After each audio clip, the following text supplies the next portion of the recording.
এই তো বাবুকে সাজানো কমপ্লিট হয়ে গেছে, এখন তাড়াতাড়ি বাবুকে নিয়ে যাই। আয় বাবু, তুই এখানে খেলা কর, আমি সব কাজগুলো করি, তারপর একসাথে হব।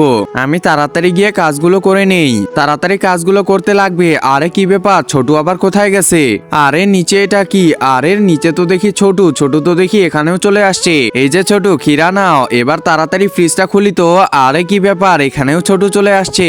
এই ছোটুকে নিয়ে আমি আর বাঁচি না, তাড়াতাড়ি আমি কাপড়গুলো ধুয়ে নিই। কাপড়গুলো তো ধোয়া শেষ। আরে এটা কি, এখানেও ছোটু চলে আসছে।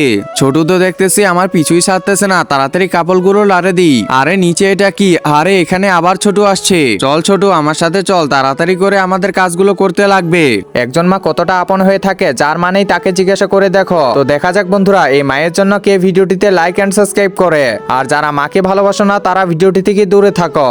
আরে নিচে এটা কি? আরে এখানেও দেখি ছোটু চলে আসছে। তুই আমার কোলে আয়, এইভাবে তো আমি কাজ করতে পারবো না। এই তো একটা আইডিয়া পেয়ে গেছি, এখন ছোটও আমার সাথে থাকতে পারবে আর আমিও কাজগুলো করতে পারবো। বন্ধুরা, কার কার ছোট ভাই আছে তা অবশ্য কমেন্টে জানাও।